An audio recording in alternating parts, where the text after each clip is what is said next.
The house was quiet in the way it only gets at night. Lights were off. Doors were closed. The sounds of the day were gone. A 7-year-old boy lay in his bed, pulled tight under his blanket. The room felt bigger than it did during the day. The corners seemed farther away. The ceiling felt higher. His dad had just tucked him in. The blanket had been smoothed. The light had been turned low. The door had been left open, just enough. Everything was how it was supposed to be. Still, the boy didn't feel right. He stared at the ceiling, trying to fall asleep, but his eyes kept drifting back to the window. The moon was bright tonight, bright enough to push through the thin curtains. Outside, the trees swayed. Not fast, not slow, just enough. The light from the moon slipped through the branches and spilled across the walls. The shapes stretched and bent as the branches moved. Long lines crossed the ceiling. Dark patches slid from one corner to another. At first, the boy told himself it was nothing.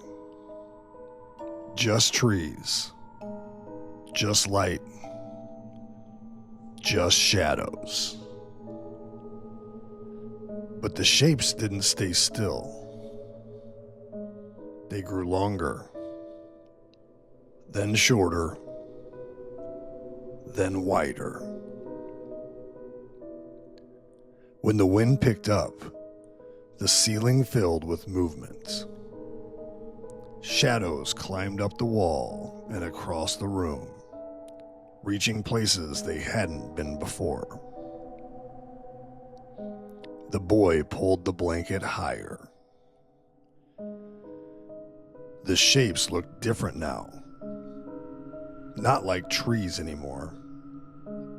They looked like arms, like fingers, like something leaning over him, trying to see. The boy squeezed his eyes shut. When he opened them again, the shapes were still there. Moving, sliding, changing. The house made a small sound, just a creak. The kind houses make when they settle. But in the quiet of the room, it sounded loud. The boy's heart beat faster. He tried to remember what his dad had told him earlier, about how the house was safe, about how the night was just the night, about how shadows were only tricks of light. But the ceiling didn't listen. The shadows stretched farther. One shape paused right above the bed. The boy held his breath. The wind stopped. The shadow froze. For a moment, nothing moved at all. Then, the wind shifted again. The shadow broke apart, sliding back into pieces, turning once more into branches and leaves and moonlight. The ceiling cleared. The room felt smaller again, normal again. The boy's breathing slowed.